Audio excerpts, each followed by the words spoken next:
праздником все население республики. Все население республики у нас спасатель. Это доказывает история. 29 лет отданных спасению людей. Сегодня профессиональный праздник спасателей, отличившихся наградили в Главном управлении МЧС по Ингушетии.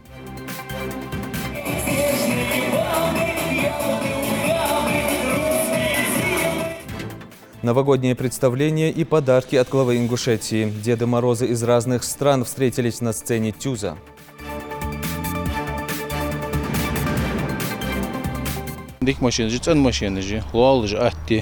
Полной комплектации. 4 новых автомобиля получил сегодня Центр соцобслуживания граждан пожилого возраста и инвалидов. Мы его, знаете, воспринимали даже не столько как руководитель, сколько нашим отцом, потому что он нам был советчиком, был другом. Что помнили и брали пример. 23-й школе села Инарки присвоено имя бывшего директора Магомета Яндиева. Для детей это все равно большой урок, я думаю, и каждый возьмет для себя то, что он считает нужным.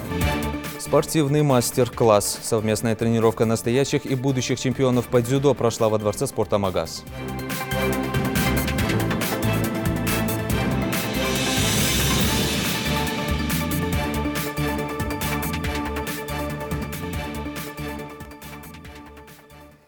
На канале Ингушетия новости 24. Здравствуйте.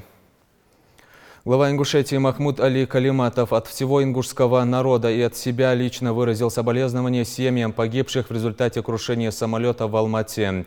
Пожелал пострадавшим скорейшего выздоровления. Напомню, пассажирский лайнер Бэк Эйр потерпел крушение этим утром. Жертвами трагедии стали 12 человек, еще 49 пассажиров пострадали. Всего же на борту находилось 95 человек. По предварительным данным, граждан России среди них не было. Спасатели еще разбирают завалы в поисках остальных пассажиров. Лайнер должен был отправиться в Нур-Султан, однако при взлете воздушное судно внезапно потеряло высоту, пробило бетонное заграждение и врезалось в двухэтажное здание. Власти Ингушетии принимают меры для предотвращения скачков цен на продовольственные товары накануне новогодних праздников. Об организации работы рынков региона в период новогодних выходных и принимаемых мерах по предотвращению роста цен доложила в Рио министра экономики региона Евгений Макаренко на расширенном заседании правительства. Комиссии еженедельно проводится мониторинг цен на продовольственные товары. Пока каких-либо фактов их необоснованного повышения или снижения ассортимента предлагаемой продукции не наблюдается, сообщил министр. Константин Цуриков поручил ответственным лицам в канун Нового года уделить особое внимание соблюдению мер безопасности в местах массового скопления людей, а именно на розничных рынках. По словам министра экономики, на торговых точках установлено видеонаблюдение, обновлены пожарные щиты, усилена круглосуточная охрана объектов торговли. Также по поручению Константина Цурикова в целях обеспечения бесперебойного электро-, газа и водоснабжения в период новогодних праздников в правительстве региона в круглосуточном режиме будет работать оперативный штаб. По всем возникающим вопросам жители республики могут обращаться по следующим телефонам: 8 87 34 55 14 23 и 8 928 747 75 44. Отдаем дань уважения и почтения тем, кто первым приходит на помощь в случае ЧС. Сегодня профессиональный праздник всех спасателей. Сотрудники МЧС принимают поздравления, но отмечают праздник, как правило, на службе. Лучших в своем деле награждали в Магасе. В Главном управлении МЧС по Ингушетии отметили заслуги ветеранов и действующих сотрудников. Подробности в сюжете. Халдер, Рукавыч Халдер, техник, вообще пожарный техник, Халерцхан. Ликвидация последствий стихийных бедствий и других чрезвычайных ситуаций, включая противопожарную деятельность сотрудников МЧС. Казалось бы, обычное дело для людей, чья профессия – спасать и предупреждать. Отсутствие материально-технического обеспечения во времена становления республики серьезно влияли на качество и оперативность работы, вспоминает Абукар Таршхоев. Работал я с 93-го года, как образовалась по республике Ингушетия, как образовалась противопожарная аварийно-спасательная служба. И проработали мы, да, действительно в тяжелых условиях, когда уже и власть становилась на ноги, и служба, и все. Нам пришлось действительно пережить трудное.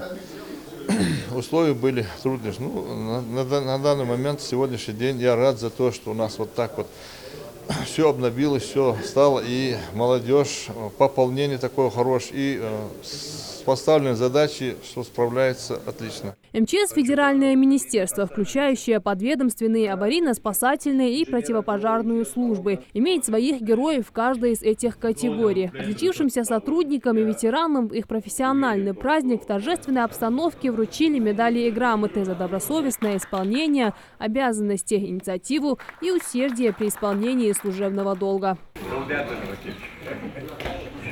Моцарт Цицкиев спасению людей посвятил 15 лет. Он спасатель первого класса в поисково-спасательном отряде «Арамхи». Джайрахский район с крутыми горными склонами и постоянным риском обвала сделал из него настоящего экстремала. Последнее наводнение у Ольгети. Последнее наводнение, это была сложная работа была, потому что в последней работе нам было сложно то, что осталась одна семья в Таргиме, и мы не могли добраться до них транспортным средством. Мы только смогли добраться до них пешим ходом. Я думаю, нелегко спасателям идти в такую даль, имея при себе рюкзак, который полностью оснащен для альпинизма, то есть считайте то, что для спасательной работы. Выражая благодарность как ветеранам, так и действующим сотрудникам МЧС, собравшиеся также прочитали дуа за погибших коллег. По словам Руслана Калоева, День спасателя – это дань уважения и благодарности каждому, кто вносит свою лепту в дело спасения людей. Я надеюсь, что население нашей республики оценит наш труд наших спасателей, независимо от того, где они находятся. Многие говорят, что вот если спасатели выезжают на место, ликвидируют последствия дорожно-транспортного происшествия или чрезвычайной ситуации, все остальные сидят в штабе, как они условно, и ничего не делают. Это неправда. Если не организовывать эту работу, как положено, в штабе, она не будет продвигаться и не будет достигать соответствующих целей. Поэтому с праздником все население республики у нас спасатели. Это доказывает история. Завершая праздничное мероприятие, присутствующие выразили надежду также отметить в следующем году и свой юбилей – 30-летие МЧС России. Жирадат Хулухоева, Адам Мережков, Магомед Дидигов, Новости 24. Раскинулся у подножья 100-метровой башни Согласия, архитектурный стиль которого полностью соответствует национальному колориту. Открывшийся на днях в Магасе новый парк с историческими особенностями в современном стиле будет носить имя видного политического деятеля Виктора Поленичка. Национальный парк в честь национального миротворца. Подробности в материале Ирины Тичоевой. Самый умный город, самый этнографический музей, теперь еще и самый национальный парк. Новый сквер с газонами, оформленными в стиле древнеингурских орнаментов, заслуживает стать достопримечательностью столицы. Круговой дизайн парка символизирует также 3 положения солнца – прошлое, настоящее и будущее. В рамках федеральной программы «Малые города. Исторические поселения России» здесь также установлены скамейки с подогревом, бесплатный Wi-Fi, спортивная и игровая площадка и не только. Общая площадь парка 6,92 гектара. Весь комплекс мероприятий, который способствует полноценному отдыху, досугу для горожан, мне кажется, на этой территории будет у нас. Красиво, дети очень рады, здесь так интересно. Дети с удовольствием, я думаю, будут ходить сюда, отдыхать. Я думаю, это очень нужное. Я живу в Магасе, и я буду гулять здесь. Мне очень здесь нравится. Национальный парк назван в честь Виктора Петровича Поленичка, политического и государственного деятеля. Он внес большой вклад в разрешение национальных конфликтов, народный депутат СССР, патриот своей родины. Виктор Петрович был назначен главой Временной администрации на территории Ингушетии и Северной Осетии в 1993 году для того, чтобы разобраться в причинах событий, происшедших осенью 1992 года, и найти пути решения их последствий. Виктор Поленичка по счету был 5-м главой Временной администрации на территориях Северной Осетии и Ингушетии. До него, как мы знаем, были разные люди, и перед ним, я прямо скажу, это несколько такой аморфные личности были, которые абсолютно не занимаются этой проблемой. Ну и назначение Поленичка Виктора 26 июня июня 1993 года было, наверное, казалось нам, принесет какие-то большие результаты, ожидаемые населением.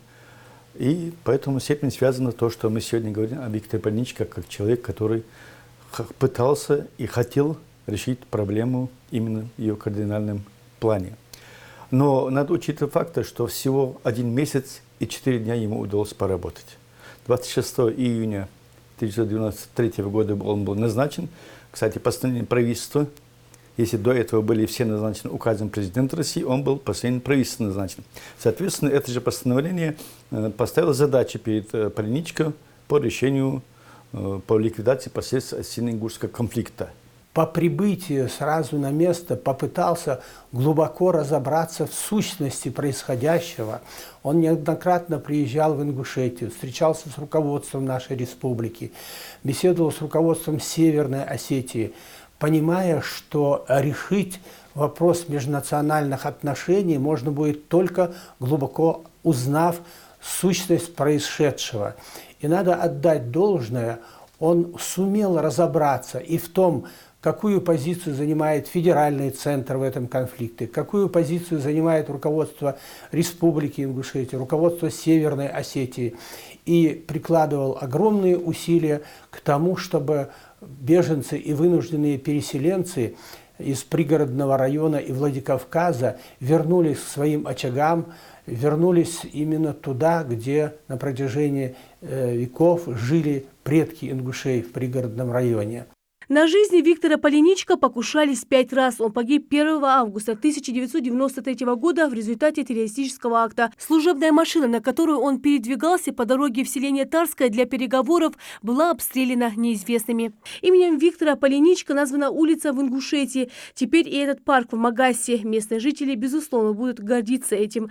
Рина Сычоева, Адам Мережков, Майрбек Миржоев. Новости 24. Завтра Международный день кино в Ингушетии отметят премьерным показом первого профессионального ингушского фильма «Сойти сын Зоули», включенный в конкурсную программу юбилейного 70-го Берлинского кинофестиваля, который пройдет в феврале следующего года. Показ пройдет в кинотеатре «Дружба» в 14:00. Короткометражный фильм рассказывает, как Абрек находит приют в доме, обитателям которого он принес несчастье. Хозяин-подросток становится перед сложным моральным выбором. Премьера фильма состоялась в октябре на 39-м Международном студенческом кинофестивале в ГИКа. Там кинокартина получила сразу 4 награды, где также была выдвинута на европейский конкурс кинооператоров. К слову, это лишь первая часть исторической трилогии, уже написан сценарий ко второй, посвященной событиям 60-70-х годов 20 века. В медицинских учреждениях Ингушетии идет техническое обновление. В рамках реализации национального проекта здравоохранения новое оборудование для обследования пациентов поступило и в Сунжинскую районную больницу. Часть разместилась в поликлинике. Как оценивают врачи такие перемены, расскажет наш корреспондент. Автокераторефрактометр и компьютерный томометр, современные, надежные и высококачественные аппараты. Новое оборудование стало настоящим достоянием кабинета глазного врача. Их появление специалисты ждали с нетерпением. Ведь качество оказания медицинской помощи зависит не только от профессионализма медиков, но и от наличия инновационного оборудования. Список аппаратов, которые порадовали окулистов, на этом не заканчивается. На место старых у врачей появились новые компьютерный периметр, фундус-камера и биомикроскоп, которые позволяют досконально определить состояние глаза. Специалисты уже прошли курс обучения и проводят на них осмотр своих пациентов. Для обследования больных именно с проблемами воспринимающего аппарата, анализатора зрительного, то есть сетчатка и зрительный нерв. И, соответственно, эти аппараты, вот, они идут, как говорится, в тандеме, они нам дают возможность более досконально узнать, какое состояние, соответственно, вот этих структур. Новые аппараты в Сунжинскую центральную районную больницу поступили в рамках реализации нацпроекта. В эксплуатацию ввели не только оборудование для кабинета офтальмолога, но и лаборатории, лор-кабинета, отделение функциональной диагностики. Врачи уверены, такие обновления позволят улучшить оказание медицинской помощи населению.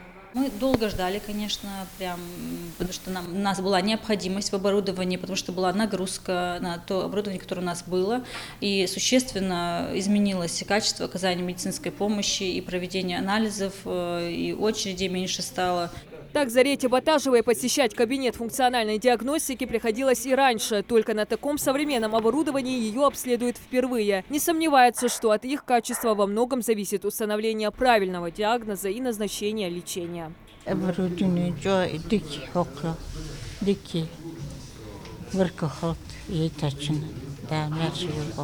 Конечно, преимущества полученных аппаратов по достоинству могут оценить только сами медики, которым есть с чем сравнить. Раньше им приходилось проводить исследования на изношенных приборах. УЗИсты признаются, отличия существенные. Превосходное качество визуализации, 2D-режим, количественная оценка, автоматический анализ при исследовании сосудов. Мы получили ультразвуковой сканер, ультразвуковой аппарат фирмы General Electric, который является лидером на мировом рынке по продажи медицинского оборудования.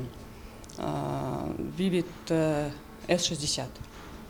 Преимущество его в том, что этот ультразвуковой сканер используется для сердечно-сосудистой патологии в основном, а также он может использоваться для другой патологии. То есть акушерство, гинекология, там другие исследования. А в лаборатории поликлиники расположился новый гематологический анализатор. Он одновременно измеряет 23 параметра, обеспечивает быстрый подсчет и автоматическое выполнение всех операций. Автоматическая очистка прозаборника, что позволяет избежать контакта с кровью. Здесь же в эксплуатацию ввели еще один аппарат. Второй автоматический анализатор мочи, он проводит измерение около 514 образцов мочи, определяет 10 параметров. А этот аппарат встретишь не во всех кабинетах лор-врачей. Модернизированный высокотехнологичный лор-комбайн, на котором проводят широкий спектр задач одновременно. В общем, новость о поступлении нового оборудования порадовала местных жителей не меньше врачей.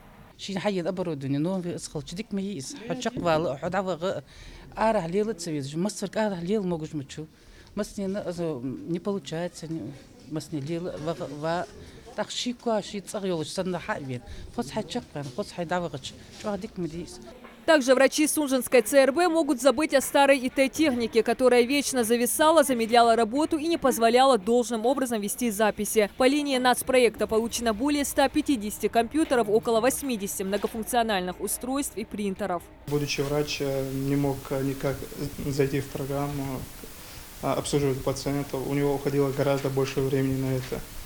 А нынешняя техника, которая была выделена на защиту нас проекта, намного ускоряет эту работу.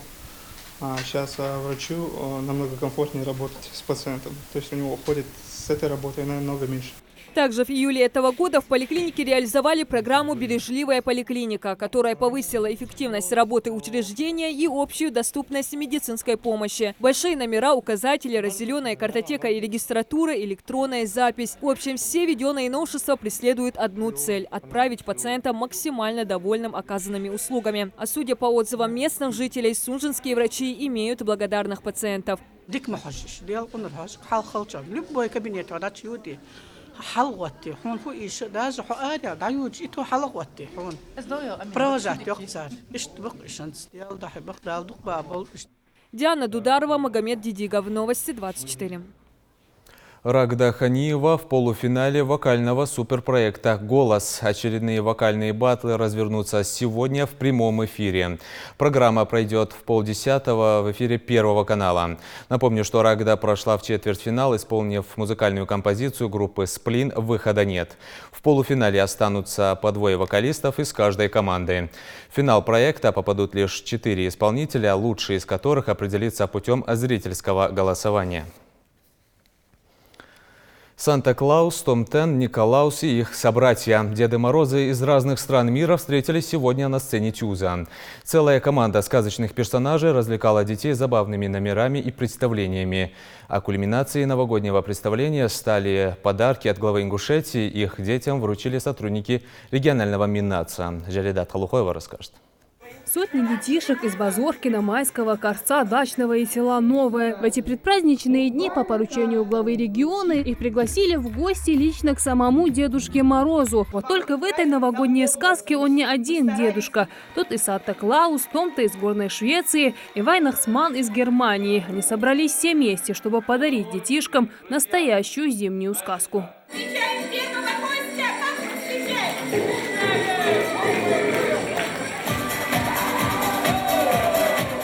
Как обычно бывает в волшебных сказках, добрые герои побеждают злых, а Деда Мороза делают все возможное для того, чтобы праздник не был испорчен. Но на этом представлении все совсем иначе. Здесь нет плохих персонажей. Тяжелейшие пришли научить детишек быть спортивными и делать гимнастику, которая, впрочем, закончилась танцами.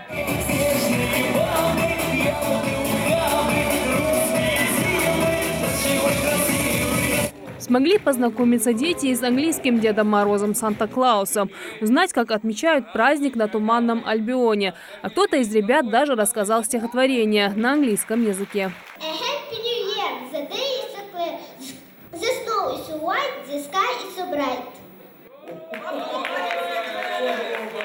Незабываемым было появление и шведского Деда Мороза. Самый маленький и самый веселый. Он устроил для детей настоящее шоу с помощью простых белых листочков. Рассказал, какие сильные ветра и непроглядные туманы бывают на их родине.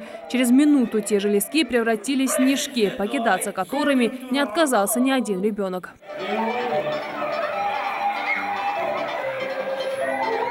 Это новогоднее чудо для маленьких зрителей с первых минут перестало быть просто театральным представлением. Они не скрывали своего восторга. Принимали участие во всех действиях, водили хороводы, танцевали и отгадывали загадки.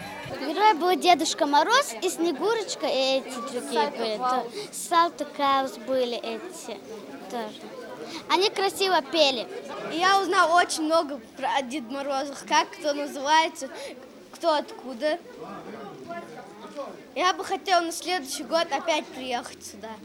Впрочем, представление вызвало улыбки и долю позитива не только у детей, но и взрослых. Мы, конечно, ждем этого дня, даже взрослые, потому что с волнением мы привыкли с детства вот к этому празднику. А дети – это вообще что-то. Вот вчера весь день у нас только разговоры о сегодняшнем дне. Этот спектакль в череде культурных событий стал благотворительным при содействии регионального Миннаса и театра юного зрителя. Мы знаем, что у детей всегда детство ассоциируется с какими-то праздниками, Новым годом, днем рождения. Поэтому такие праздники нужно делать наиболее красочными, интересными, тем более делать их с подарками. Вот. Я думаю, что дети сегодня получат максимальное удовольствие. И я думаю, что такие праздники для наших детишек нужно устраивать как можно чаще. Ну а после спектакля Дед Мороз и Снегурочка раздали детям подарки. Такое сладкое поздравление с наступающим прозвучало от регионального Миннаса по поручению главы республики Махмуда Али Калиматова. Жарадат Хулхоева, Адам Далаков, Новости 24. А теперь информация для всех родителей. В системе выплат пособий по уходу за ребенком произошли изменения, которые намного упростят его получение. 1 января 2020 года выплаты в приоритетном порядке будут перечисляться в кредитную организацию на номер лицевого счета или по номеру платежной карты МИР. В случае отказа от получения пособия через кредитные организации получателю необходимо предоставить заявление о выплате пособия через организацию федеральной почтовой связи. Получателям пособия необходимо написать заявление в отделе социальной защиты населения по месту жительства и приложить выписку по счету любой кредитной организации с платежной системой МИР. 4 новых автомобиля получил Центр социального обслуживания граждан пожилого возраста и инвалидов. Новые отечественные автомобили марки «Лада Гранта» будут использованы для перевозки пожилых людей, проживающих в селах, их доставки до медицинских учреждений и обратно. Транспорт приобретен по проекту «Старшее поколение». Репортаж Дианы Дударовой. 4 новых автомобиля отечественного производства марки «Лада Гранта» доставлены прямиком из салона. Машины приобретены Министерством труда, занятости и социального развития республики в рамках нацпроекта «Демография». Транспортные средства будут осуществлять развоз пожилых людей по медицинским учреждениям. Для этих целей было выделено более 2 миллионов рублей. Понятно, что человек, живущий в семье, у него есть возможность самостоятельно посетить медицинские организации. Одинокие проживающие посещают на дому участковые терапевты. Тем не менее, возникают вопросы по диагностике заболеваний, по ряду медицинских процедур.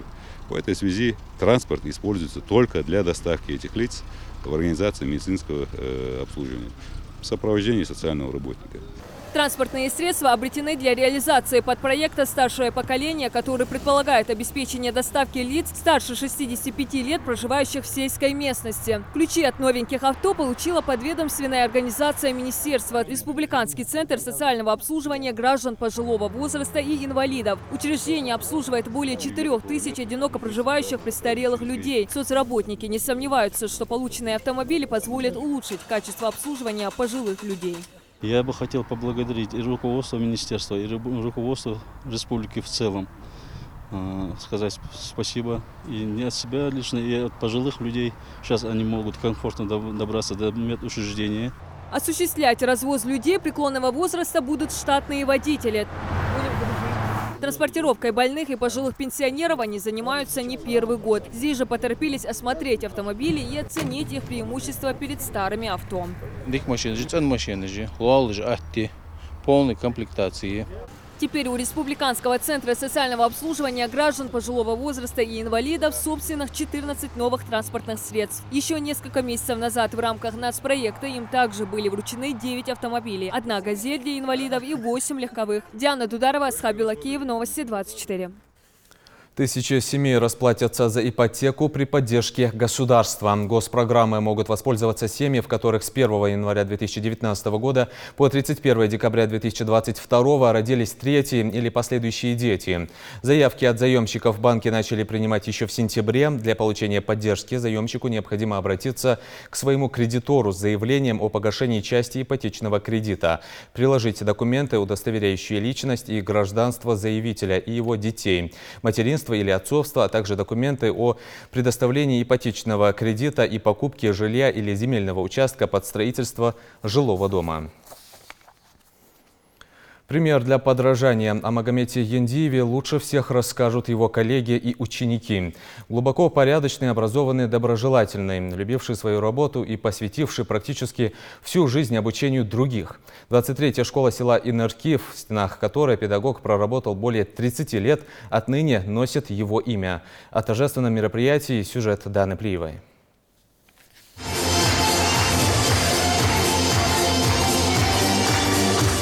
Песни, танцы, целый зал гостей. Стены 23-й Инеркинской школы с самого утра окутала торжественная, одновременно радостная атмосфера. Оно и понятно, ведь совсем скоро в двери постучится новый 2020. Но повод для праздника совсем иной и не менее значимый. С этого дня среднее общеобразовательное учреждение будет носить имя бывшего директора заведения Яндиева Магомета Турушевича. Несмотря на загруженный график и дальнюю дорогу, просторный актовый зал школы собрал не один десяток людей. Без преувеличения можно сказать, что здесь собрались не только почти все жители селения Инерки, но люди из разных уголков республики. Родственники, знакомые, бывшие учащиеся, коллеги, каждый из них знал и уважал Магомета Турушевича. Относись к людям так, как хочешь, чтобы они относились к тебе. Этого принципа, по словам собравшихся, он придерживался всегда, как перед взрослым, так и маленьким ребенком. Мы его, знаете, воспринимали даже не столько как руководитель, сколько нашим отцом, потому что он нам был советчиком, был другом. В любой ситуации, если дома у тебя что-то, он мог подсказать, утешить, где-то в чем-то помочь. Я в этом человеке узнал очень грамотного, эрудированного и очень добродетельной души человека. Потом он для меня явился наставником, для меня как молодому специалисту. Становление личности, становление как педагога. Все ребята о нем отзываются очень прекрасно, хорошо, потому что он был этого звания достойный. Он сердобольным был, маленьким, ровесником был пример.